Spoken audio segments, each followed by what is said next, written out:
जी जी बढ़िया। मेरा मैं नहीं मानता कि कोई हमारा क्रिएटर है, ठीक है ना, क्योंकि हम एक जिंदा चीज है, हम कोई प्रोडक्ट नहीं है। जैसे कोई मोबाइल है, उसका कोई प्रोड्यूसर होता है, मैन्युफैक्चरर होता है। हम एक जिंदा चीज है जो एक एटम के रूप, एटम की शुरुआत, एटम से शुरुआत करते हैं और उसका अरबों गुना बड़ा होके हम दुनिया में घूमते हैं, मर जाते हैं, हमारा शरीर फिर मिट्टी मिट्टी होके खत्म हो जाता है, ठीक है ना। तो मुझे इसमें कोई क्रिएशन जैसी चीज लगती नहीं है। ये इवैल्यूएशन आपका दावा हुआ, ये आपका दावा हुआ, दलील क्या है? आगे आगे आगे सुनिए। जी। दूसरी चीज, दुनिया में, इस पूरी कायनात में जिसको हम ब्रह्मांड कहते हैं और जिसको यूनिवर्स कहते हैं, उसमें मैटर है, एनर्जी है, स्पेस है। इसमें खुदा कहाँ से आ गया? वो तो मैं चौथी आपसे चीज ये होगी पूछ ना। रहा हूँ कि आपने ये कहा कि मैं नहीं मानता कि हम लोगों को तख्लीक किया गया है, पैदा किया गया है, चूंकि हम जिंदा हाँ, हैं। इस पर दिखता है कुछ, दिखता ही ये नहीं कुछ आप क्रिएशन जैसा। सुन लीजिए, ये आपका मानना यानी आपका दावा है, इस पर दलील क्या है? आपके सामने है, मैटर है, एनर्जी है, स्पेस है, चौथी चीज कुछ भी नहीं है। ये मैटर और ये स्पेस, सुनिए। दलील नहीं है ना भाई, ये भी दावा ही हो गया। दलील क्या है? मैं पूछ, आप दलील समझते हैं? दलील देखिए, किसे कहते सुनिए सुनिए, मैटर और एनर्जी के बीच में जो रिएक्शन होता है, मैटर और एनर्जी के बीच में रिएक्शन होता है, तो चीजें बनती हैं, क्योंकि हर मैटर के अंदर एनर्जी है। वो एनर्जी ही उसी चीज को एवेल्युएट करती है, उसका रूप बदलती है, उसका सिस्टम बदलती है। जैसे आप देखिए कि तांबा, उसके जो एटम है, वही एटम से गोल्ड भी बनता है, उन्हीं एटम भाई? मैं से आपसे सिल्वर भी सिंपल ये बनता है। सवाल कर रहा हूँ, आप तांबे और गोल्ड पे चले गए। मैं सिंपल आपसे सवाल कर रहा हूँ कि हम नहीं, तांबा लिविंग को हैं। इसलिए कर रहा हूं कि वो चीजें हमारे भीतर है मौजूद ना। मैं वो आपसे ये एटम, सवाल कर रहा हूँ कि हम लोग लिविंग हैं, इसमें कोई इख्तलाफ नहीं है, मैं और आप दोनों सेम पेज पर हैं। लेकिन लिविंग चीज का क्रिएशन नहीं हो सकता, इस पर क्या दलील है? क्योंकि हम मैटर हैं, हम एनर्जी हैं, इसलिए ठीक है, हमारा क्रिएशन नहीं हो तो सकता। मैटर और एनर्जी का क्रिएशन नहीं हो सकता, इस पर क्या नहीं, दलील है? इस पर कोई दलील हो ही नहीं सकती, क्यों? नहीं हो सकती। क्यों? क्योंकि ये इन्फिनाइट है, ये हमेशा से है। इस पे क्या दलील है? यानी दावा हो सकता है, दलील नहीं हो सकती। बहुत खूब। अभी आप हर चीज का मैटर दलील और पूछे जाएंगे, एनर्जी, सुनिए सुनिए, मैटर और एनर्जी अगर सुनिए इन्फिनिट है, सुनिए इस पे क्या दलील है? मुफ्ती साहब, अगर आप हर चीज का दलील पूछते जाएंगे तो हम एंडलेस दलीलों के जवाब देने पड़ेंगे। ये क्या बात हुई भाई? यानी आप हाँ, दावा आके कर लें और बगैर दलील के कहे कि नहीं इसमें कोई दलील नहीं है। अब तो ये तो क्रिएशन का आपके पास क्या दुनिया दलील है में, कि क्रिएशन दुनिया क्या में है? आप इतने बड़े मसले को लेकर बैठे हैं, ये कोई छोटा मसला नहीं है, ये देखिए बहुत बड़ा देखिए, मसला है। ये बहुत एक, बड़ा मसला है कि एक इंसान को आप ये दावा कर रहे हैं कि कभी क्रिएट नहीं किया गया, इतने बड़े मसले को, कि हाँ तो जो हम सारे प्रोडक्ट नहीं मसलों है की ना। जड़ है, जो सारे मसलों की जड़ है, सारी दुनिया के मसलों की जड़ है ये मसला, उस पर आप ये देखिए, कहें। प्रोडक्ट, या तो कहिए कि खुदा मैन्युफैक्चरर है, वो चीजें। मैं आपसे, मैं कुछ नहीं कहता, मैं तो आपके दावे को ही लेकर चल रहा हूं। मुझे ये बताइए इस हाँ, पर दलील क्या है? मैं कुछ नहीं कह रहा हूं, समझ लीजिए मैंने कुछ नहीं कहा, मैं एक न्यूट्रल बंदा हूं। मैं आपसे पूछ रहा हूं इस पर क्या दलील है कि मैटर और एनर्जी इन्फिनिट है? तो हमारे भीतर आप अपने अपने शरीर को चेक करवाइए, जाके लेबोरेटरी में, आपके अंदर क्या क्या चीजें हैं। भाई वो मेरे अंदर कुछ भी हो, आप ये कह रहे हैं कि मैटर और एनर्जी इन्फिनिट है ना, इन्फिनिट के हाँ, ऊपर दलील दे दीजिए। जी जी, मेरे अंदर हमारा जो मैटर है, शरीर है, सब सुनिए कुछ सुनिए, है, ठीक है, देखिए प्लास्टिक भी देखिए, होगी, मैं आपसे ये पूछ रहा हूँ कि इन्फिनिट के हमने ऊपर दलील दीजिए। हमने पढ़ा है कि खुदा ने 6 दिन में मिट्टी से बनाया। अरे यार उसको मेरा छोड़िए ये आप। सवाल सुनिए, नहीं, मैं उसको नहीं वो मानूंगा। जिस मिट्टी से आपके बनाया, दावे के ऊपर, आपके दावे के ऊपर मुझे दलील चाहिए। छोड़िए, थोड़ी देर के लिए मान लेते हैं वो गलत है। देखिए आपने ये कहा कि मैटर और एनर्जी इन्फिनिट है, मुझे इसकी दलील दीजिए। मैं आपको बताऊं, ना तो खुदा के मुझे सिर्फ क्रिएशन यही की कोई दलील, दलील है। मैं कुछ और नहीं सुनूंगा, मैं सिर्फ नहीं, इसकी दलील मुझे आपको सुनना चाहिए कि पड़ेगा। मैटर और एनर्जी नहीं, इन्फिनिट है। इसकी कोई दलील नहीं है, इसकी दलील तो हो फिर नहीं मैं सकती। आपको कैसे मानूं? नहीं, इसकी दलील हो नहीं सकती। क्यों? अगर इसकी कोई दलील दो तो आप बोलेंगे इसकी दलील क्या है? आप और एक स्टेप और आगे नहीं, जाएंगे मैं नहीं पूछूंगा, मैं उस और दलील को रद्द एंडलेस करूंगा। दलीलें मांगते रहेंगे। नहीं, मैं ये नहीं पूछूंगा कि उसकी दलील क्या है। मैं उस दलील को रद्द करूंगा अगर वो दलील दलील के पैरामीटर के ऊपर उतर रही होगी। दलील दलील होनी चाहिए भाई। एविडेंस तो आप समझते हैं ना किसको कहते हैं? मुझे कन्विंस करें, आप बताएं मुझे कि इन्फिनिट है ये मैटर और एनर्जी। कीजिए कन्विंस। नहीं, मैटर एनर्जी इन्फिनिट, मैं इस पे दलील देनी है आपकी बात पर मैं या बिल्कुल convinced- आदमी क्रिएट नहीं हुआ इस पे दलील देनी है? अरे भाई मैं उसको छोड़ दीजिए कि 6 दिन में कि 7 दिन में, आपने ये कहा कि आदमी में मैटर और एनर्जी है, चलो भाई मान लिया। अब आप ये कह रहे हैं कि एनर्जी मैटर और और एनर्जी जो है वो इन्फिनिट है, इस पर क्या दलील है उसकी इन्फिनिट इस- होने पर? इस पर कोई दलील नहीं हो सकती, ये इस पर इम्पॉसिबल दलील दलील नहीं है। हो सकती तो आपका दावा दावा ही है, बगैर दलील के दावा काबिल कबूल नहीं तो है। आप दलील दीजिए कि ये इन्फिनिट नहीं है, मैं दलील, आप ये मान आप रहे हैं दीजिए आप कि बगैर इन्फिनिट दलील- नहीं है ये। ठीक है, मैं भी दलील दूंगा। आप ये मान रहे हैं कि अभी तक आप बगैर दलील बात कर रहे हैं? नहीं, देखिए ये चीज, हर चीज की आप ये दलील मान नहीं रहे होती हैं ना कि आप बगैर दलील बात कर रहे हैं? मुफ्ती साहब, जो चीज इन्फिनिट होती है उसकी दलील नहीं हो सकती। क्यों नहीं हो सकती? नहीं हो सकती, ये उसूल हाँ। कहां से निकाला?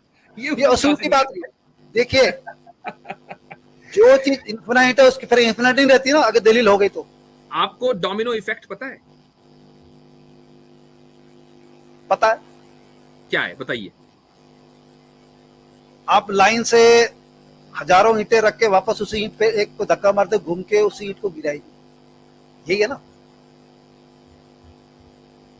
उसके बाद उसके बाद क्या? पूरा बताएं मुझे। नहीं, मुझे इतना ही पता है कि अगर हम इस तरह से लाइन में रखें ईंटें गोलाकार में, तो एक को धक्का देंगे तो लास्ट में उसी ईंट को धक्का पीछे से आके अंतिम जो ईंट है वो उससे क्या लगेगी। साबित होता है, मैं वो पूछ रहा हूँ, उससे क्या साबित इससे क्या साबित होता है? जो एक ईंट की एनर्जी है वो दूसरी ईंट में चली जाती है, होता? देखिए मैं आपको एक वीडियो दिखाता हूँ। दूसरी ईंट की एनर्जी तीसरे में चली जाती है। रुक जाइए, मैं आपको एक नहीं, वीडियो नहीं, नहीं, दिखाता नहीं, नहीं, हूं। अरे सुनिए तो, नहीं, नहीं, सुनिए, एक्सपेंड मत कीजिए आप। नहीं, नहीं, वहीं मैं आपको डोमिनो इफेक्ट की मैटर एनर्जी जो है इन्फिनिट नहीं है। आपने मुझसे दलील मांगी, मैं दलील दे रहा हूँ ना। स्वामी जी आप सुन तो लीजिए, एक खामोश मिनट सुन रहिए। लीजिए, वीडियो देख लीजिए। दूसरा ये है कि आपके माइक से शोर आ रहा है, थोड़ी देर के लिए म्यूट कर रहा हूँ, वीडियो देख लें जरा। वीडियो देखें जरा, 1 मिनट। ये वीडियो जो है ये बहुत जबरदस्त वीडियो है। स्क्रीन नजर आ रही है? जी अब आ रही है जी। अच्छा, इसको थोड़ा सा एक्सपेंड कर दें। जी जबरदस्त। ये सुने भाई। Did you know what you just saw? It is called the domino effect. Assalamu alaikum. Did you notice that for the last domino to fall, the second last had to fall, and for the second last to fall, the third last has to fall, and for the third last to fall, the fourth last has to fall, and for all to fall, the first one has to fall. Now consider these moments of time. For this moment to come, the last moment has to be over. And for the last moment to come, the previous moment has to be over. And for all of these moments to come, the first moment has to be there. Suppose if we have infinite dominoes, there will not be any first domino and there will not be any last domino. Likewise, if we have infinite moments, there will not be any first moment, and as a result, there will not be any current moment. One more thing. The first domino could not fall by itself. The first moment could not start by itself. That proves that there is a prime cause for time to start, and we call that prime cause Allah. That's all from my side today. My name is Ahmed Nadeem Al-Wajidi. Please subscribe my channel. Give a thumbs up. See जी। माशाल्लाह माशाल्लाह माशाल्लाह, क्या बात। तो ये हमारे यहाँ के 6 साल के बच्चे जो है ना, वो साबित कर देते हैं कि मोमेंट्स जो है वो इन्फिनिट नहीं है। 6 साल का बच्चा है वो, माशाल्लाह। अब तो खैर वो 2 साल पुरानी वीडियो है। तो भाई वो उस बच्चे का नाम है अहमद नदीम अलवाजदी, लास्ट नेम से आप पहचान गए होंगे। भैया ये तो बच्चों के खेल हैं स्वामी जी, बच्चों के खेल हैं हमारे यहाँ। नहीं, अब वो बच्चे को जो सिखा दोगे वो बच्चा वही बोलेगा। बच्चों का खेल नहीं, ये बड़ों का खेल है। ठीक है, बच्चे चलिए को बड़े लोगों ने सिखाया हुआ है। देखिए, लेकिन बात ये कि बच्चा सीख गया। पॉइंट ये है कि वो आपके बच्चे लेवल, देखिए, आप जिस लेवल पर आकर बात कर रहे हैं वो 6 साल का बच्चा सीख गया। देखिए बच्चा अंडरस्टैंड नहीं करता है, बच्चा रिपीट करता है। चले वो आपकी बच्चे का कहना अंडरस्टैंड नहीं होता, वो उसका रिपीटेशन होता है जो उसको बोला गया है। फ्रस्ट्रेटेड रिप्लाई होगा। The point is he is able to make his audience understand what he is saying. Mufti ji, आपने अभी तक नहीं मुझे बताया कि मैटर और एनर्जी इन्फिनिट नहीं है, इसकी दलील बताइए। भाई उसकी वीडियो आपको दिखा दी, उसका जवाब दे दीजिए, वही है, वही हमारा आर्ग्यूमेंट है। नहीं नहीं, आप बताइए ना वो दलील, आप बताइए, आपके शब्दों में सुनना चाहता हूँ मैं। वो आप मेरे बेटे की दलील है ना, वो आप उसका जवाब दे दीजिए, बच्चे की दलील का जवाब दे दीजिए, उसको छोड़िए। आप मेरी देखिए, दलील मेरी दलील का आप जवाब दीजिए, आप बच्चे की दलील का जवाब दे दीजिए। नहीं नहीं नहीं, मैं आपसे चलो सवाल ऐसे पूछने करते आया हैं हूँ। स्वामी जी ऐसे करते हैं, जिस तरह हाँ। आपके इनफाइनाइट टाइम की और उस एनर्जी के उस टाइम की दलील कोई नहीं है ना, आप कहते हैं बगैर दलील के, आप यही समझ लें कि फाइनाइट की भी दलील कोई नहीं है। चलें अब पंगा डाल के बैठ जाएं, हमारी भी दलील कोई नहीं। ऐसा है मैटर और सुनिए, मैटर और एनर्जी इनफिनाइट है, इसलिए उसकी दलील नहीं है। तो बस हम कह रहे हैं फाइनाइट है इसलिए उसकी दलील नहीं। अब सिंह फंसा के बैठ जाएं 2 घंटे। नहीं नहीं, मसला कैसे हल करेंगे? आप कहते हैं कि यूनिवर्स की शुरुआत हुई है, आप ये कहते हो ना? हाँ हम कहते हैं जी। हाँ, तो शुरुआत के लिए चीज चाहिए, वो चीज कहाँ से आई? नहीं कोई दलील नहीं है, बस मर्जी है हमारी। तो वही तो मर्जी पे चल रहा है ना। तो कोई दलील है तो हाँ। आपकी पे चल रहा है। तो मैं तो ये कहता हूं, अब आपका जवाब मिल गया मुझे। आपको अपनी मर्जी पे चलने का हक है और हमें ना हो, ये तो गलत बात है। आमिर साहब, आपका जवाब मिल गया मुझे कि आपका सिर्फ मानना है, सच आपको नहीं पता। बहुत शुक्रिया शुक्रिया आपसे बहुत ज्यादा। अच्छा कैसर भाई जो है वो आना चाह रहे हैं, कैसर भाई को ले भाई। ठीक है कैसर भाई जल्दी से। जी कैसर भाई खैरियत से हैं? अहलन व सहलन। जी अल्लाह का शुक्र जी, बिल्कुल ठीक ठाक। ये क्या स्वामी जी उसे में आए हुए थे कि मैटर और एनर्जी जो है ये इन्फिनिट कर दिया उन्होंने। अच्छा हमने जो है बच्चे की वीडियो चला दी तो उसका जवाब नहीं दे रहे हैं, बताइए। तो मैंने फिर सिंपल से ना जी जी हजरत वो फिर इस तरीके से सिंह ही फंसते हैं, वो फिर मेरा केस, वो सिंह मैंने फंसा लिया था, बस इतनी सी बात। देखिए एक बड़ी सिंपल चीज़ है ना कि हम जो लैंग्वेज है इसको एब्सोल्यूट टर्म्स में यूज़ करते हैं जब, तो वहाँ से बड़े मसाइल पैदा होते हैं। जैसे कल भी मेरी स्ट्रीम पे बात हो रही थी कि जो वर्चुअल पार्टिकल्स हैं, भैया हम उनको वर्चुअल पार्टिकल्स इसलिए कहते हैं कि हमारे पास और कोई लफ्ज़ ही नहीं है, क्या करें फिर? This is what we do. तो अब हमारे पास थर्मोडायनेमिक्स का जो लॉज हैं, उसका जो फर्स्ट लॉ है वो बिल्कुल यही कहता है कि मैटर को क्रिएट नहीं किया जा सकता। That's fair enough. लेकिन वो इसलिए कि वो हमारी ह्यूमन कैपेबिलिटी और ह्यूमन नॉलेज की एक हद है कि हम ये कहते हैं वो नहीं किया जा सकता। हालांकि प्योर अगर आप लॉजिकल बेसिस पे सोचें तो हर वो चीज़ जो किसी ना किसी लॉ पे ऑपरेट करती है, ये नेसेसरी है कि वो लॉ उस चीज़ की एग्जिस्टेंस से पहले बनाया गया हो, क्योंकि अगर लॉ बाद में बनाया गया है तो फिर तो बेसिकली लॉजिकली ये पॉसिबल ही नहीं है ना।